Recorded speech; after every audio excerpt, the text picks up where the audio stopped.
아,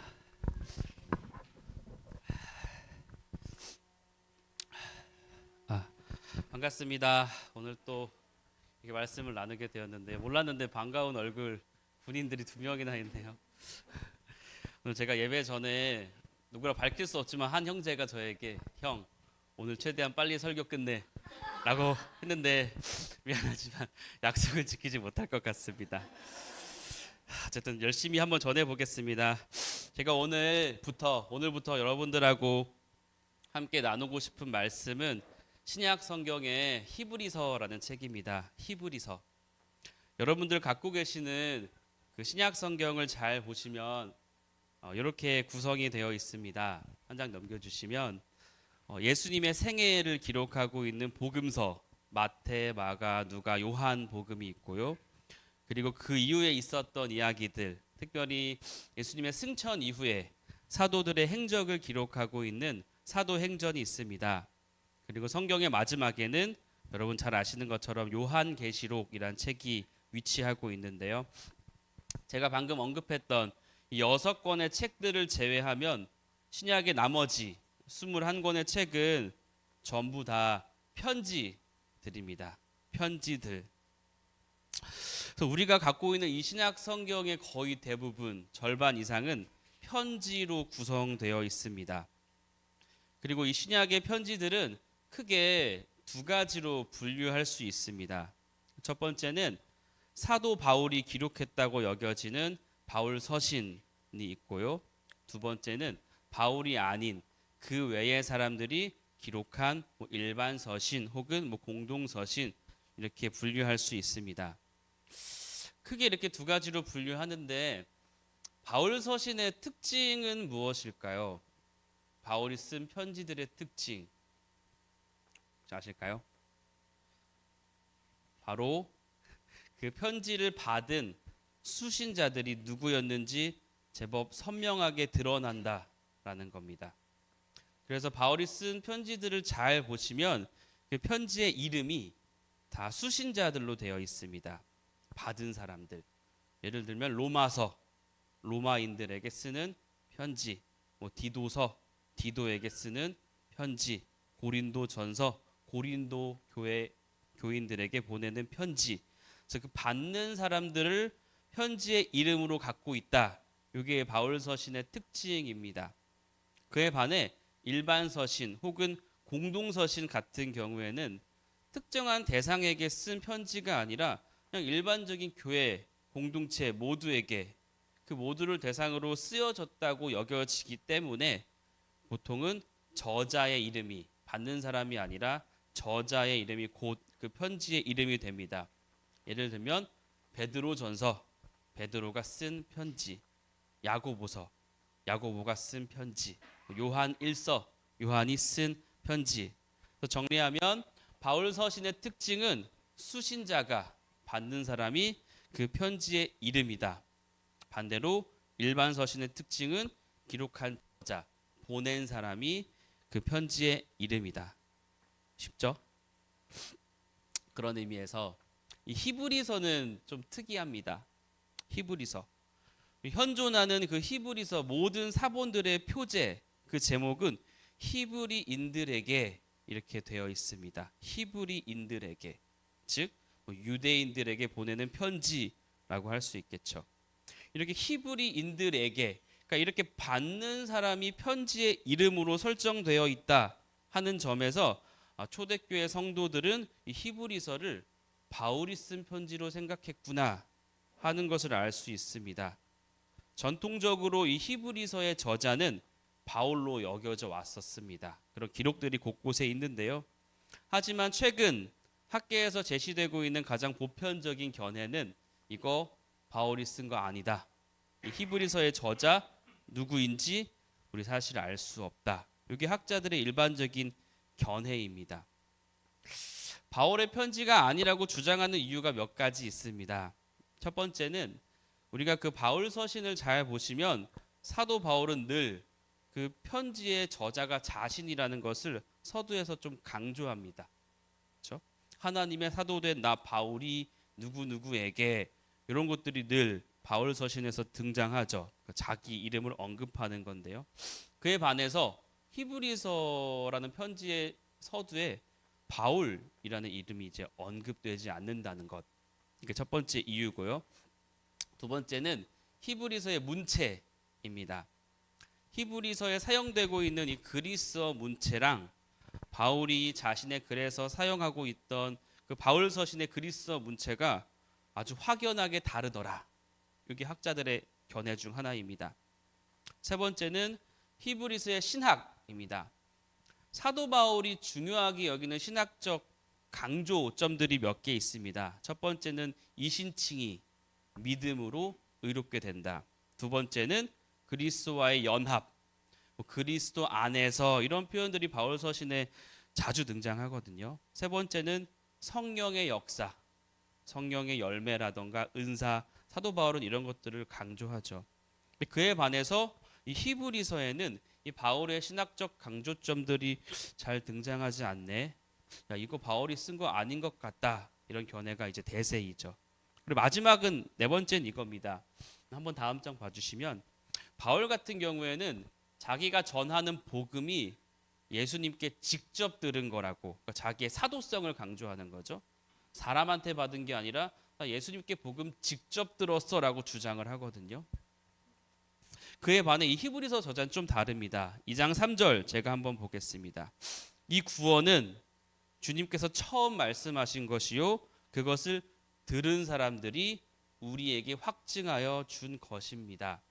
그러니까 바울과 다르게 이 히브리서 저자는 그 복음을 주님께 직접 들었다고 말하지 않고 예수님의 복음을 처음 들었던 사람들이, 어쩌면 사도들이 나에게 전해준 거다, 이렇게 말을 합니다. 그래서 이런 사실들을 비추어 볼 때 이 히브리서 적어도 바울이 쓴 것은 아니겠더라, 우리가 알 수 없다, 저자, 이것이 가장 객관적인 판단일 것 같습니다. 두 번째는 수신자입니다. 이 편지 독자는 저자는 알 수 없고, 그렇다면 누구에게 보내진 것일까요? 받는 사람, 그 수신자는 누구였을까요? 앞에서 잠시 언급했지만 현재 존재하는 모든 히브리서 사본들의 그 제목에 히브리인들에게라고 달려 있습니다. 그러니까 우리가 책을 사면은 다 표지에 책 제목이 있지 않습니까? 그러니까 제목만 보면 이 편지의 수신자는 명확합니다. 히브리인들, 유대인들, 조금 더 나아가면 유대 기독교인들에게 보낸 편지구나라는 걸 우리가 알 수 있어요. 편지의 제목만 보면. 하지만 우리가 좀 기억해야 할 것 중에 하나는 이 히브리인들에게라는 제목은 이 편지가 이렇게 전승되는 과정에서, 유통되는 과정에서 추후에 붙여진 것이라는 거죠. 그러니까 이 글을 읽어보니 야, 이거 유대 기독교인들에게 보내는 편지 같네, 이렇게 추정을 하고서 이 편지를 필사했던 사람들이 어쩌면 자기 마음대로 이렇게 붙인 겁니다. 그러니까 히브리서 자체는 독자도 저자도 수신자도 선명하게 밝히고 있지 않습니다. 그래서 조금 어렵습니다. 이 책 누구한테 보낸 거지? 받는 사람들의 상황은 어떠했지? 이걸 추측하는 게 책 자체는 사실은 선명하게 말하고 있지 않아요. 그럼에도 불구하고 유대 기독교인들을 독자라고 수신자라고 설정할 때 히브리서의 내용이 가장 잘 납득이 되는 것은 사실입니다. 왜 이 책을 필사했던 사람들은 이 책에다가 히브리인들에게라는 제목을 붙였을까요? 왜 유대 기독교인들이 이 편지의 수신자일 거야 이렇게 생각을 했을까요? 그 이유는 다음과 같습니다. 우선 이 히브리서에는 구약 성경이 아주 많이 인용이 됩니다. 구약의 제사제도, 모세의 율법, 장막, 대제사장, 창세기, 민수기, 신명기, 시편, 학개서, 잠언, 하박국서. 그러니까 이 저자는 구약 성경을 엄청나게 많이 인용하면서 자기의 주장을 펼칩니다. 즉, 이 히브리서라는 편지는 적어도 구약 전통에 익숙했던 사람들이 아니면 이 내용을 이해하기가 쉽지 않았을 겁니다. 왜냐하면 구약 성경이 너무 많이 인용이 되니까. 그런 차원에서 이 책 히브리인들, 구약을 잘 알고 있는 유대 기독교인들을 대상으로 기록했겠구나, 이렇게 추정을 할 수 있을 것 같습니다. 그리고 이 추측에 한 가지 더 힘을 실어주는 구절이 하나 있는데요. 바로 히브리서 1장 1절입니다. 제가 읽어보겠습니다. 옛적의 선지자들을 통하여 여러 부분과 여러 모양으로 우리 조상들에게 말씀하신 하나님이, 여기 보시면 제가 빨강색으로 해놨는데요. 우리 조상들에게라는 표현이 있습니다. 이 조상들은 우리 흔히 아는 아브라함, 이삭, 야곱과 같은 이스라엘 조상들을 의미하는 것으로 보입니다. 근데 여기 우리 조상들이라 그랬잖아요. 우리. 그러니까 이 편지의 저자와 그리고 수신자는 우리 같은 조상을 공유하고 있는 겁니다. 그런 의미에서 저자도 받는 사람도 유대인들이었겠구나 하는 것을 알 수 있습니다. 정리하면 이 책의 독자는 책 자체가 선명하게 말하고 있지는 않지만 아마도 유대 기독교인들, 좀 더 나아가면 유대교인이었다가 기독교로 종교를 바꾼 사람들인 것으로 보입니다. 그 다음 나눌 것은 이 편지의 저작 시기입니다. 언제 쓰였을까? 언제 이 편지가 처음 기록되었고 이렇게 유통이 되었을까? 일단 확고한 증거가 하나 있습니다. 첫 번째는 그 기독교의 교부였던 로마의 클레멘스라는 사람이 자기의 저서 클레멘스 1서에서 이 히브리서를 인용하고 있습니다. 그러니까 자기의 주장을 펼치면서 히브리서를 가지고 오는 거죠. 이 클레멘스 1서는 AD 96년에 저작되었다고 알려져 있습니다. 그렇다면 이 히브리서는 96년보다는 이전에 기록되었겠구나 하는 것을 우리가 알 수 있습니다. 히브리서 저작 연대와 관련해서 또 하나 중요한 기준은 예루살렘 성전의 유무입니다. 예루살렘 성전은 AD 70년에 로마군에 의해서 파괴가 됩니다. 히브리서에 등장하는 이 성전 제사와 관련된 본문들에서 그 동사가 모두 현재형으로 사용되고 있습니다. 그러니까 현재 제사가 드려지고 있는 것처럼 히브리서는 기록하거든요. 그런 의미에서 히브리서가 기록될 당시에는 아직 성전이 남아 있었겠구나, 파괴되지 않았구나, 레위기적 제사가 실행되고 있었겠구나 하는 것을 알 수 있죠. 그렇게 본다면 이 히브리서는 AD 70년보다는 이전에 기록되었다고 보는 게 자연스러울 것 같습니다. 그리고 마지막, 이 히브리서의 저작 연대를 추정하는 것에 있어 마지막 힌트는 히브리서 독자들이 받았던 박해의 시기입니다.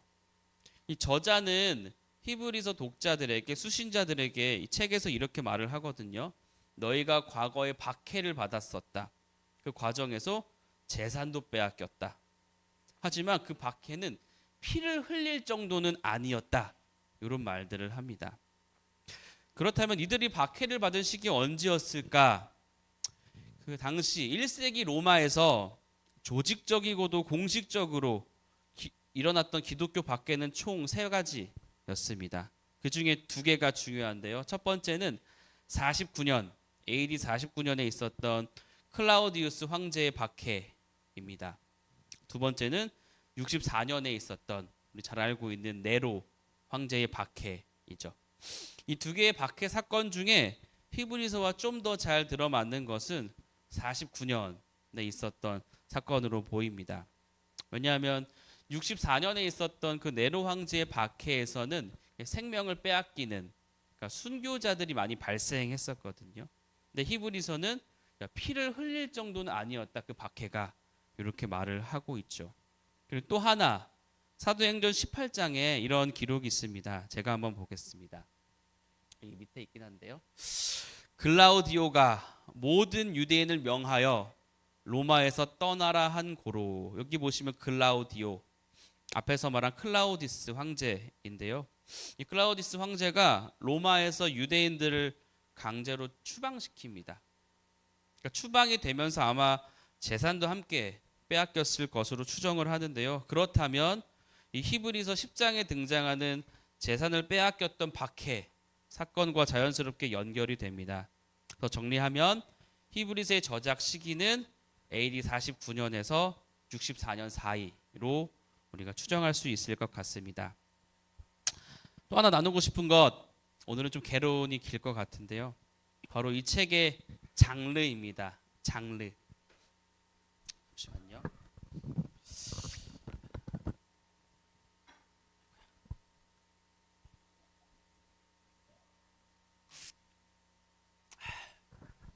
이 히브리서라는 책의 장르는 무엇일까? 사실 장르가 뭐가 중요할까요?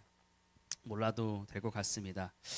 그럼에도 제가 이렇게 자꾸 장르, 뭐 저자, 독자, 저작 시기 이런 것들을 좀 나누려고 하는 이유는 앞으로 이제 히브리서 함께 읽어 나갈 텐데 그 당시의 상황이 우리들의 머릿속에 조금이라도 좀 그려졌으면 좋겠다. 그래야 이 책을 이해하는데 좀 더 수월하거든요. 그래서 좀 서론을 길게 하고 있는데요.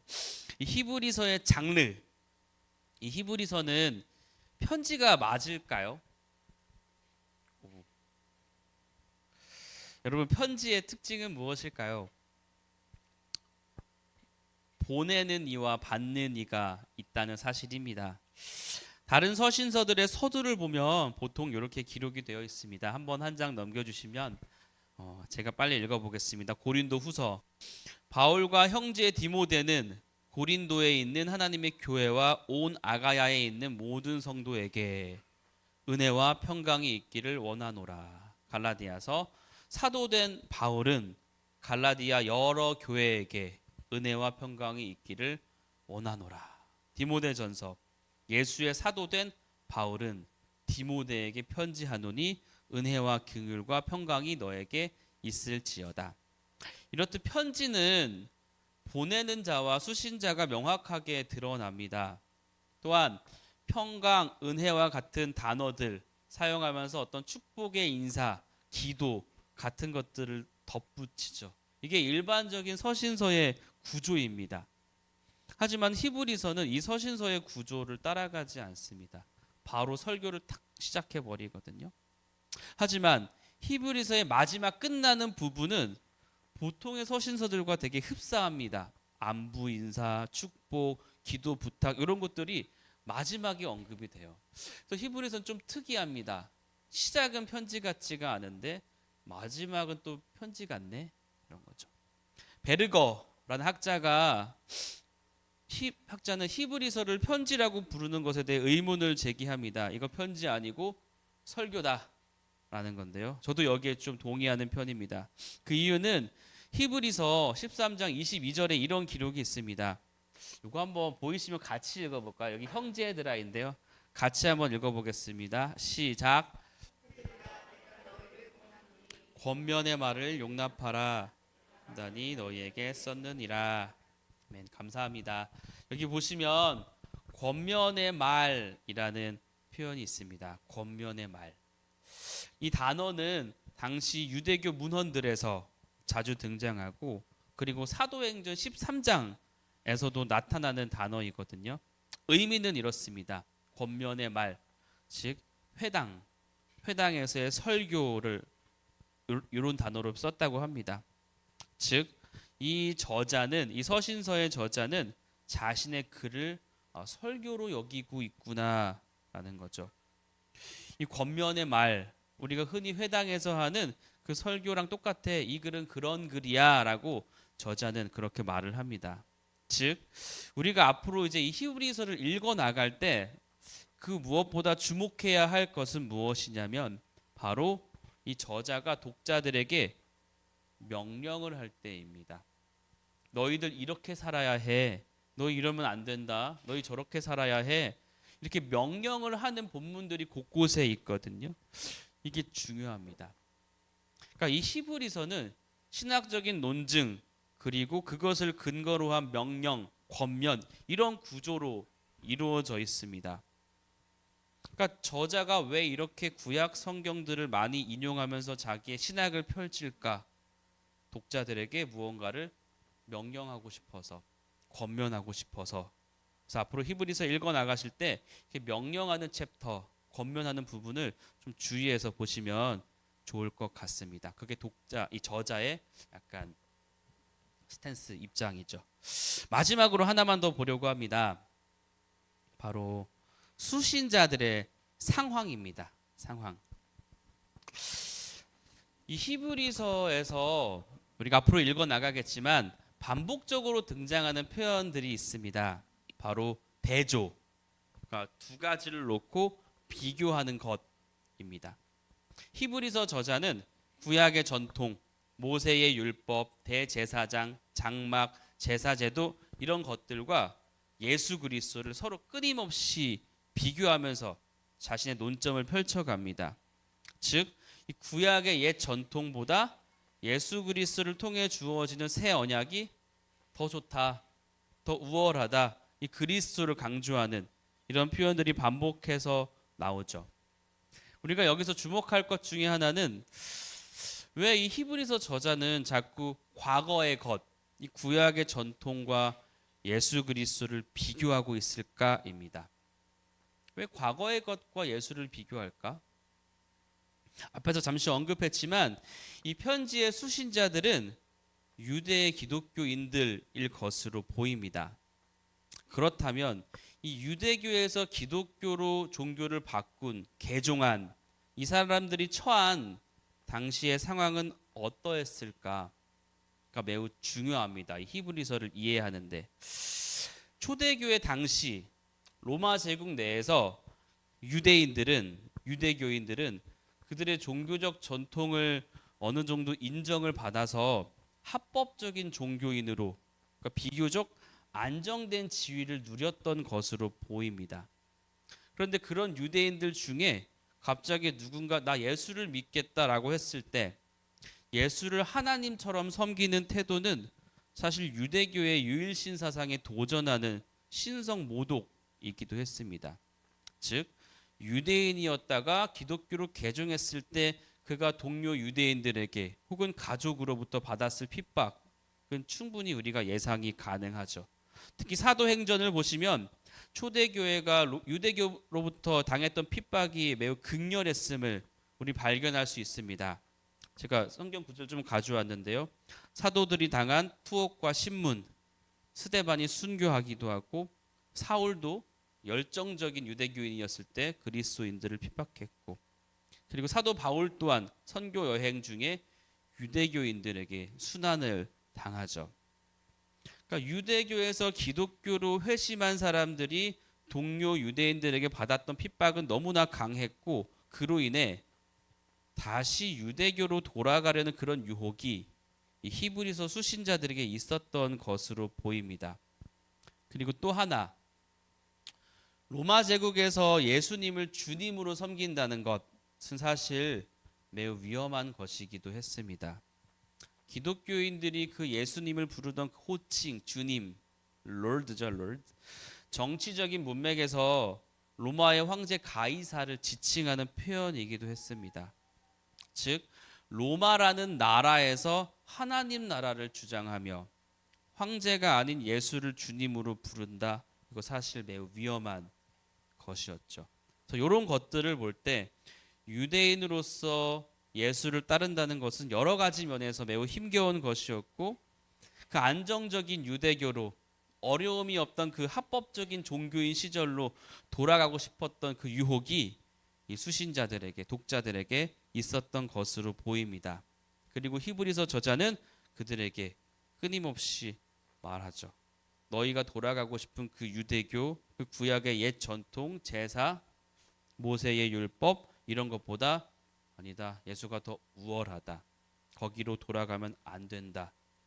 그래서 히브리서 곳곳에 이런 표현들이 있습니다. 제가 한번 읽어보겠습니다. 2장 1절. 우리가 들었던 복음을 더 확실하게 붙잡아 잘못된 길로 빠지지 않도록 조심합시다. 처음 믿었을 때 가졌던 그 확신 끝까지 굳게 간직하도록 합시다. 10장 23절. 흔들리지 말고 우리가 고백하는 소망 굳게 지킵시다. 그러니까 이미 가지고 있던 그 복음, 그리스도 신앙 지키자는 거죠. 박해를 받고 조롱을 당하고 재산을 빼앗기고 그런 어려움에 처해 있었지만 그렇다고 해서 다시 과거의 유대교로 회귀하지 말고 처음 받았던 그 복음 그거 지키자. 굳게 간직하자. 사실은 이 메시지가 히브리서 전체를 관통하는 핵심이라고 할 수 있습니다. 자, 좀 오래 걸렸죠. 이제 본문 한번 보도록 하겠습니다. 서론이 좀 길었습니다. 1장 1절 한번 보겠습니다. 1절, 2절 상반부인데 우리 한번 같이 읽어보도록 하겠습니다. 시작.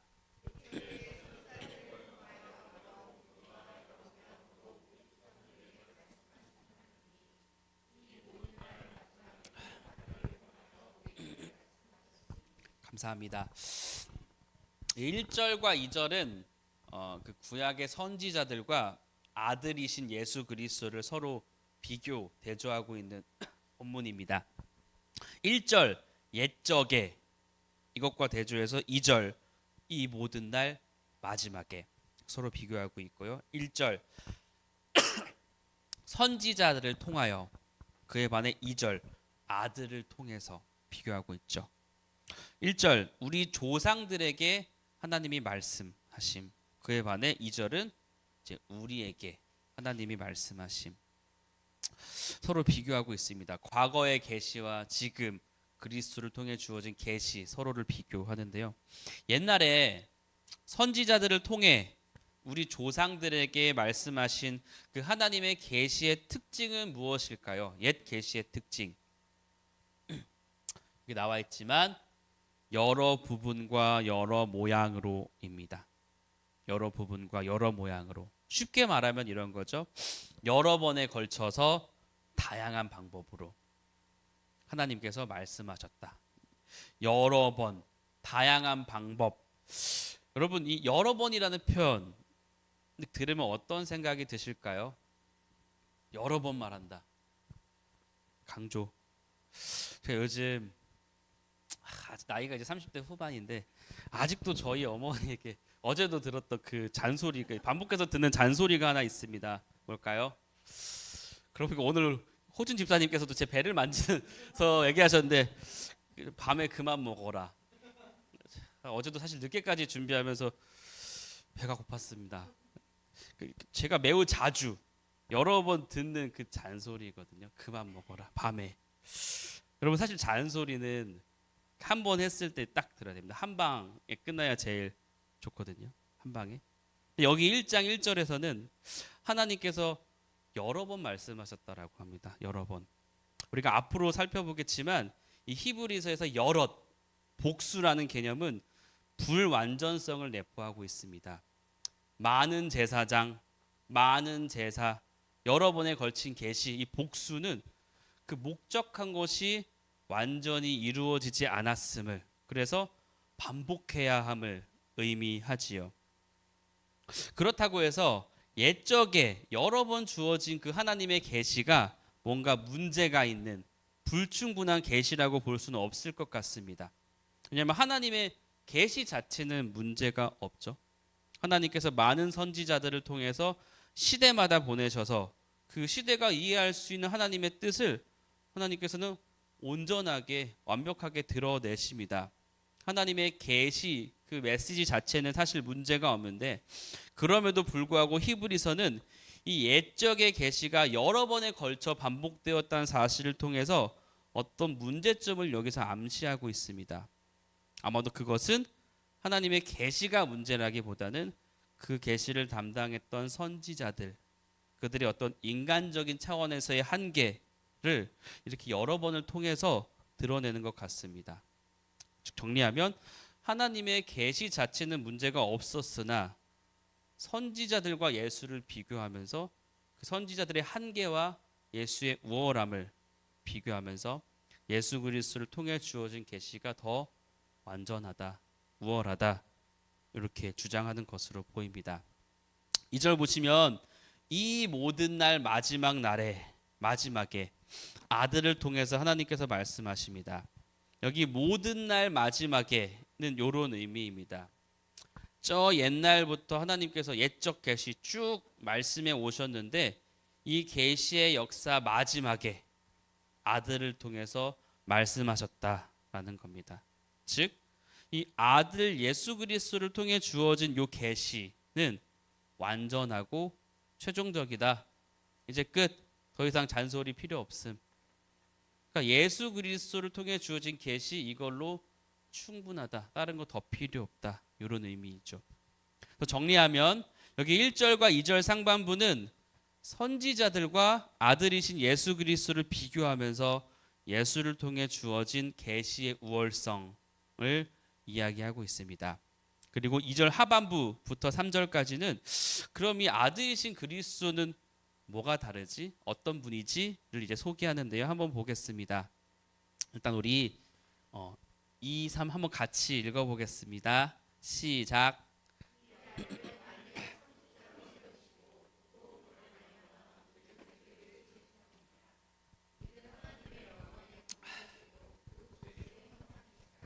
그의 능력으로 말씀으로 만물을 붙드시며 죄를 정결하게 하시는 일을 하시고 높은 곳에 계신 지극히 크신 이의 우편에 앉으셨느니라.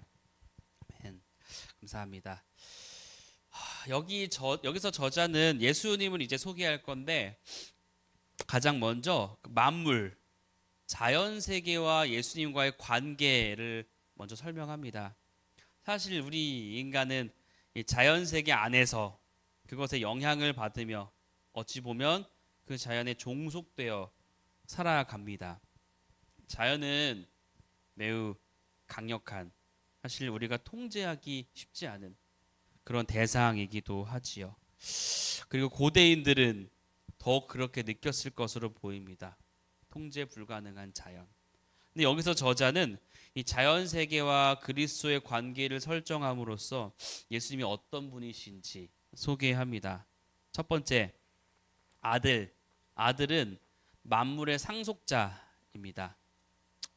즉 모든 만물은 예수님의 것, 예수님 소유이죠. 두 번째, 아들은 만물의 창조자입니다.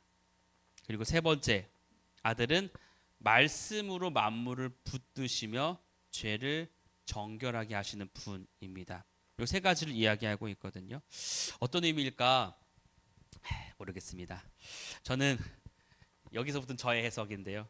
전 이 말씀 묵상하면서 히브리서 저자가 왜 예수 그리스도랑 자연을 이렇게 연결해서 설명할까 생각을 좀 해봤습니다.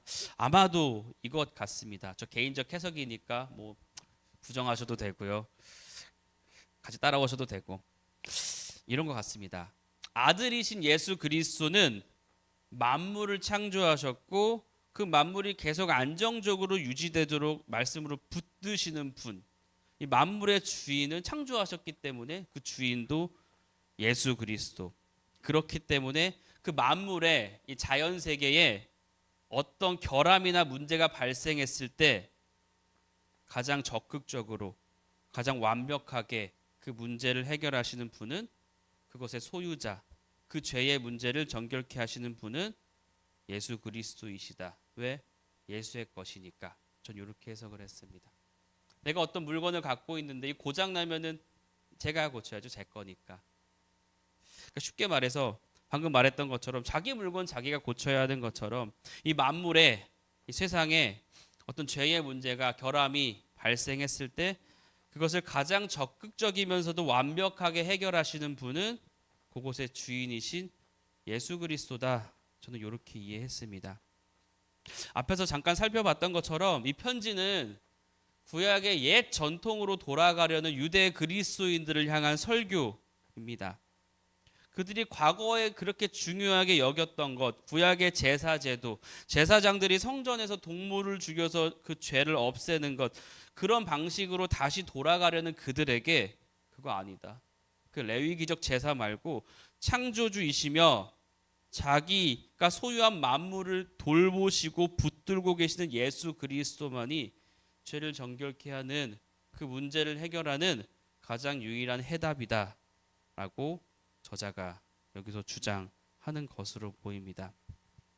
또 하나, 아들이신 예수님은 3절 하나님의 영광의 광채, 본체의 형상이라고 되어 있습니다. 한 장 더 넘겨주실 수 있을까요? 감사합니다. 하나님의 영광의 광채, 하나님의 영광이 이렇게 빛을 발산하는 건데요. 이런 의미죠. 아들이신 그리스도는 하나님의 영광을 드러내기에 온전하고 부족함이 없으신 분. 태양으로부터 빛이 이렇게 막 뿜어져 나오는 것처럼 그리스도는 하나님의 본성을 가감없이 드러내신다. 정리하면 그리스도를 통한 계시는 부족함이 없다. 예수 그리스도는 하나님을 선명하게 드러내신다라는 거죠. 그러니까 예수가 어떤 분이신지 여기서 소개하고 있는데 2절 3절에서는 잘 보시면 예수님의 세 가지 삼중 직분이 드러납니다. 첫 번째, 그러니까 메시아는 기름 부음 받은 자들이거든요. 고대의 기름 부음 받은 자들은 크게 세 명이었죠. 제사장, 왕, 선지자.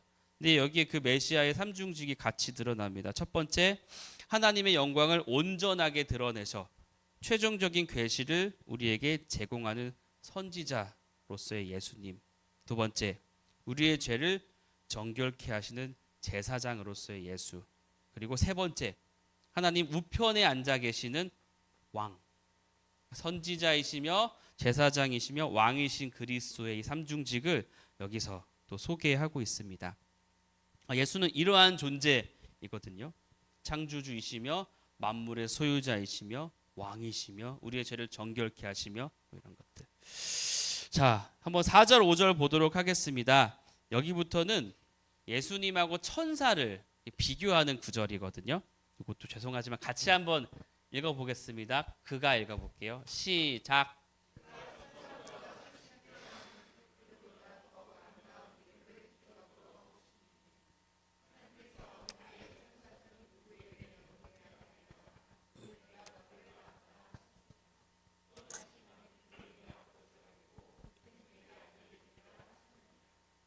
감사합니다. 4절부터는 여기서부터 구약 성경을 이제 인용하기 시작합니다. 문제는 이 구약 성경이 어떤 의미인지를 해석해 주지 않고 그냥 인용만 하거든요. 그러니까 구약에 이런 말씀이 있다 이렇게 언급만 하죠. 그래서 그렇게 인용을 하면서 여기 4절부터는 예수님과 천사를 비교하는 본문입니다. 예수님은 천사보다 훨씬 뛰어나신 분인데 그 이유는 4절에서 말하는 것처럼 더욱 아름다운 이름을, 천사보다 더 아름다운 이름을 받으셨기 때문입니다. 그리고 그 이름은 5절에 의하면 아들이라는 신분이죠. 우리 신약 성경 보시면 곳곳에 하나님께서 예수님을 나의 아들이다라고 선언하시는 그런 장면들이 있습니다. 마태복음, 마가복음 뭐 쭉쭉 있죠. 그러니까 예수님은 하나님의 아들이시고 천사는 아니다. 그렇기에 예수가 더 우월하다, 더 좋다 이렇게 말하는 겁니다. 여기서 우리가 궁금한 것은 이거죠. 왜 갑자기 천사가 등장했을까? 천사가 뭐 그렇게 중요하길래 왜 천사랑 예수랑 비교할까? 라는 거죠. 천사는 보신 분 계신가요? 어떤 존재였을까요? 천사. 그 유대교인들의 전통 속에서 천사는 첫 번째는 하나님의 율법, 말씀을 전달하는 존재였습니다. 사도행전 7장 53절 한번 넘겨주시면 제가 읽어보겠습니다. 스데반이 설교를 한 장면이거든요. 너희가 천사가 전한 율법을 받고도 지키지 않았다. 스데반의 설교죠. 갈라디아서 3장 사도 바울이 말하는 거죠. 그런즉 율법이 뭐냐? 천사들을 통하여 한 중보자의 손으로 베푸신 것이다. 그리고 오늘 히브리서 2장 2절도 마찬가지죠. 천사들을 통하여 하신 말씀이.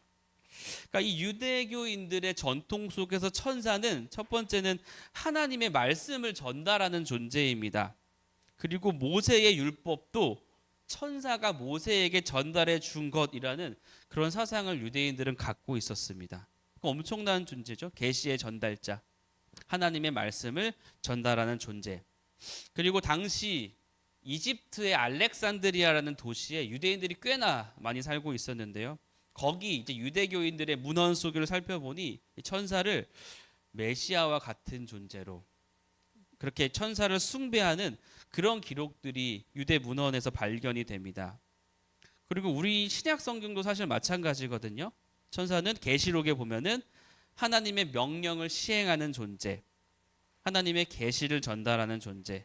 심지어 예수님께서는 이 천사들이 작은 자들을 돌보고 있다고도 말씀하세요. 마태복음에서. 즉, 이 유대교의 전통 속에서 이 천사들은 매우 높게 평가되는 하나님의 사자, 하나님의 계시를 담지하고 있는 존재였습니다.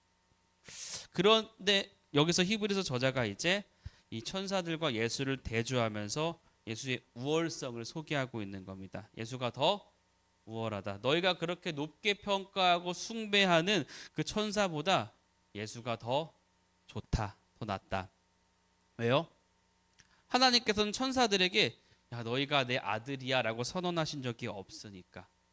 근데 예수는 내 아들이라고 선언하셨으니까. 그러니까 둘의 신분이 다른 거죠. 이어서 6절 보겠습니다.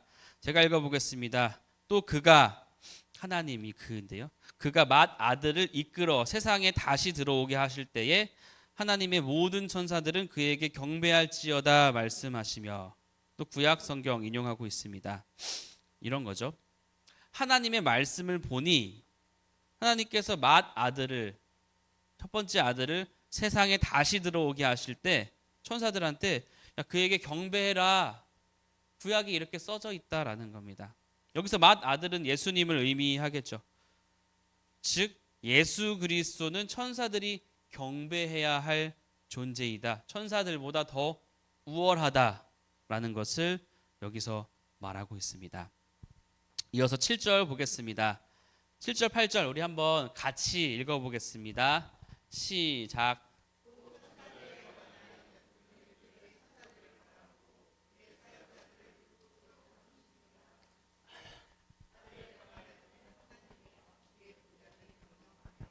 감사합니다. 여기서 히브리서 저자 시편을 인용합니다. 이런 거죠.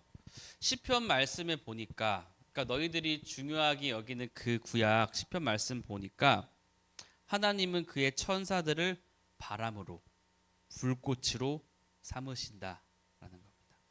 바람과 불꽃 어떤 의미일까요? 여러분 바람, 불 이렇게 생각하시면 뭐가 상상이 되시나요?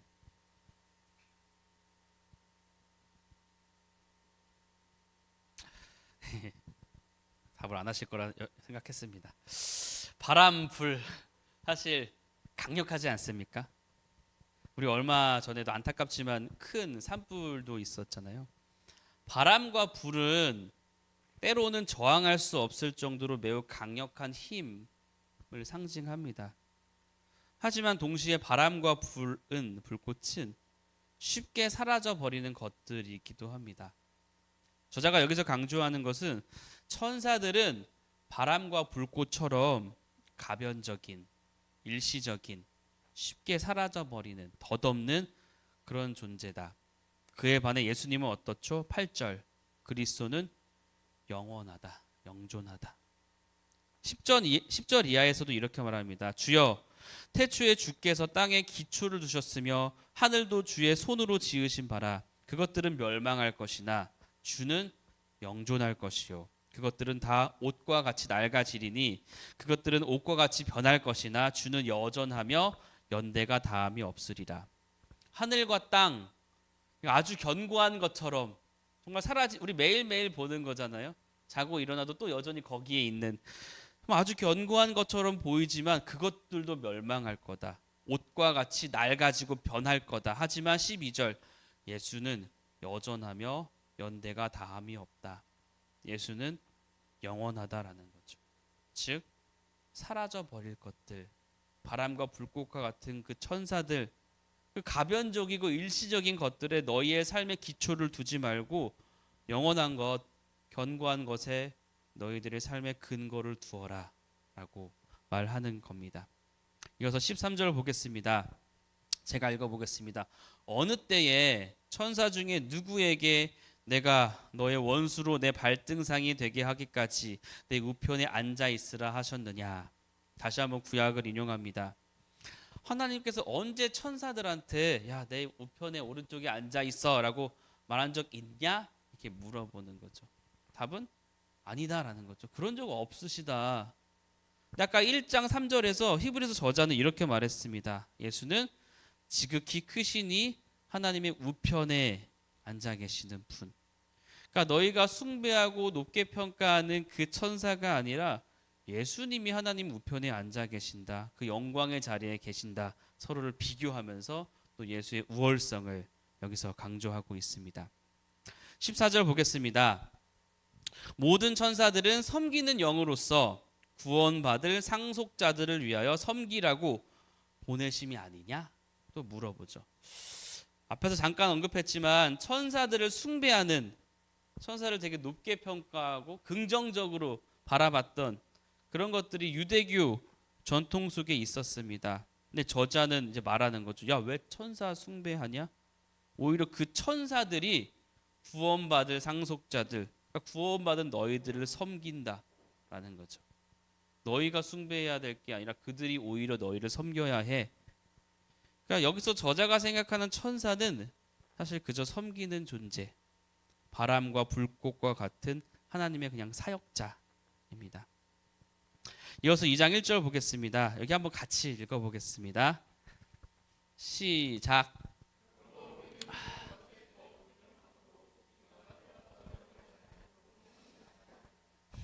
요 단락은 그러므로로 시작합니다. 그러므로, 즉 앞에 말한 것들, 그 신학적 논증의 근거에서 이제 권면, 명령을 합니다.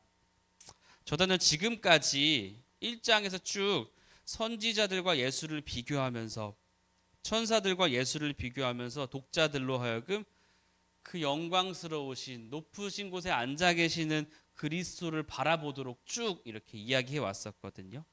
근데 이제는 예수를 향한 시선을 좀 거두고 자기를 돌아보도록, 흘러 떠내려가고 있는 그 독자들 스스로의 상황에 직시하도록 촉구하고 있습니다.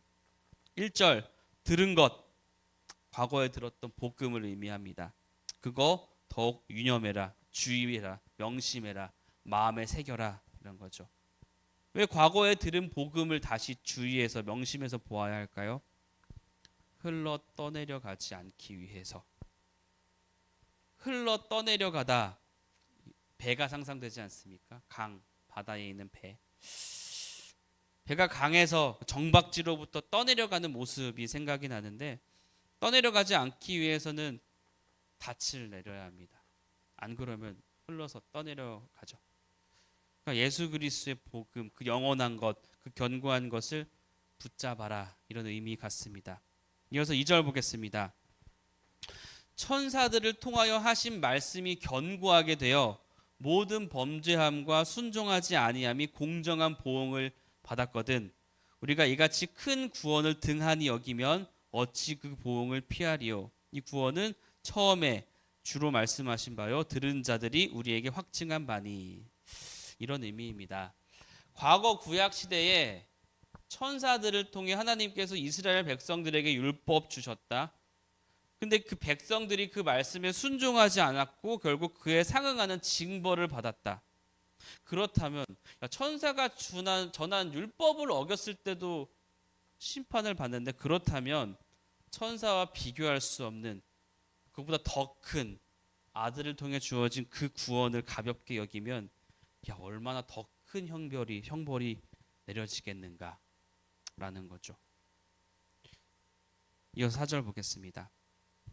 하나님도 표적들과 기사들과 여러 가지 능력과 및 자기의 뜻을 따라 성령이 나누어 주신 것으로서 그들과 함께 증언하셨다, 이런 말이죠. 앞에서 들었다라 그랬잖아요. 그러니까 복음이 우리에게 처음 전해졌을 때 거기에 사람의 말만 있었던 게 아니고 하나님의 기적이, 성령의 역사가 함께 했었다. 그 예수 그리스도를 통해 복음이 전해졌을 때 이게 진리라는 것을 하나님께서도 성령님께서도 그런 기적들을 통해서 함께 증언하셨다. 그런 놀랄만한 기적과 성령의 역사가 그 복음의 증거 현장 속에 너희가 그 복음 들었을 때 분명히 있었는데, 너가 하나님의 역사를 눈으로 봤을 텐데 어찌하여 예수를 버리고 다시 과거로 돌아가려고 하는가라는 거죠. 왜 과거로 돌아가려고 하는가? 정리하겠습니다. 히브리서 저자는 오늘 본문에서 선지자들과 예수 그리스도를, 천사들과 예수 그리스도를 비교하고 있습니다. 그러면서 예수 그리스도의 우월성을, 예수가 훨씬 낫다, 더 낫다 이야기하죠. 그리고 그렇게 소개된 우월한 예수 그리스도를 붙잡으라고, 그렇지 않으면 흘러 떠내려 갈 거라고 경고합니다. 제가 봤을 때 이 히브리서 저자는 선지자들과 천사들을 부정적으로 평가하지 않습니다. 그들은 그저 하나님의 계시의 전달자, 하나님의 사역자였습니다. 부정적인 존재 아니거든요. 문제는 무엇이었을까요? 왜 문제는 무엇이었을까? 바로 이 편지의 수신자들이 예수 그리스도 안에 있는 가치를, 그 영광을 발견하지 못해 그것들의 눈을 돌리는 거죠. 그러니까 예수가 아니라 우리가 자꾸 다른 것을 보는 겁니다. 근데 그 이유는 그 다른 것이 천사들이 구약의 옛 전통이 매력적이어서가 아니라 예수를 발견하지 못해서, 예수 안에서 진짜 가치를, 그 영원함을, 영광을 찾지 못해서라는 거죠. 그러니까 다른 게 문제가 있는 게 아니라는 거죠. 그들은 왜 다시 유대교로 돌아가려고 했을까요? 핍박당하고 조롱당하고 재산을 빼앗기고 이런 힘겨운 현실, 그런 원인도 있었겠지만 더 큰 문제는 그런 힘겨운 현실 속에서 예수가 답을 주지 않는 것처럼 보였기 때문입니다. 십자가를 지는 예수의 모습을 한번 상상해 볼까요?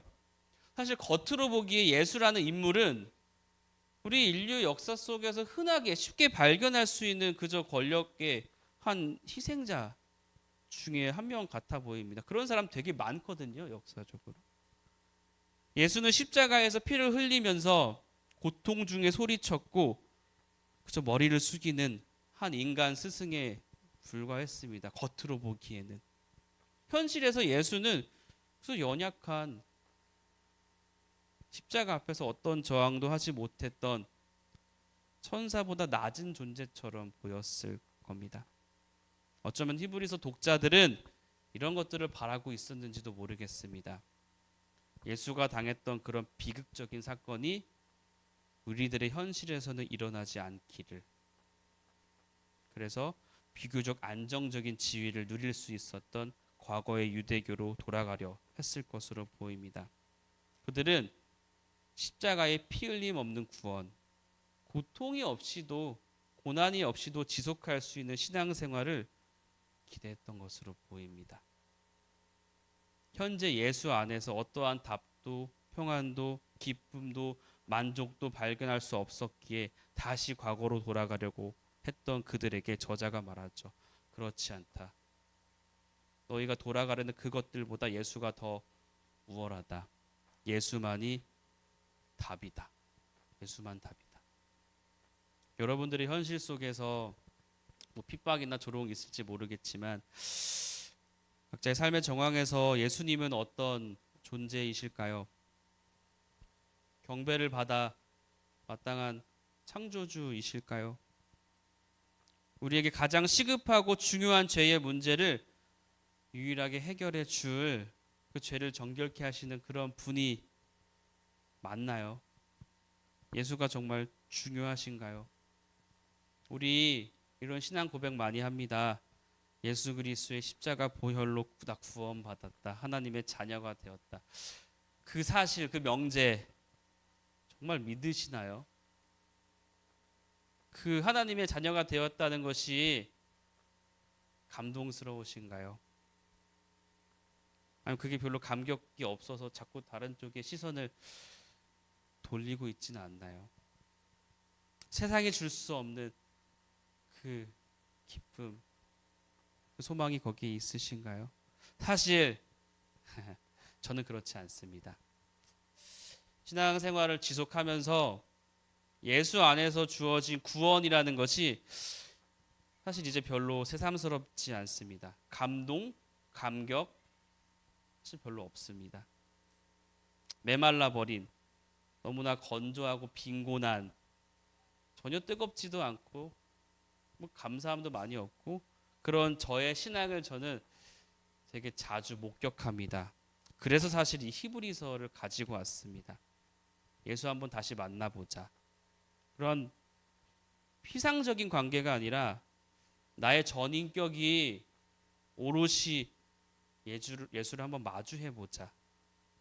우리가 앞으로 이 히브리서 말씀 공부해 나갈 텐데 뭐 저를 포함해서 사실 제가 살기 위해서 가지고 오긴 했지만 저를 포함해서 혹시나 예수 안에서 답을 찾지 못했거나 예수는 믿었다고 고백은 하지만 그 신앙의 복됨을 충분히 누리고 있지 못하는 그런 분들이 혹시나 계시다면 앞으로 공부하면서 이 히브리서 말씀이 우리 마음에 좀 새겨져서 그런 좀 메마르고 건조한 신앙이 회복되길 정말 예수만으로 충분한 그런 사람들로 우리가 세워져 가길 한번 좀 소망해 보겠습니다. 제가 기도하겠습니다.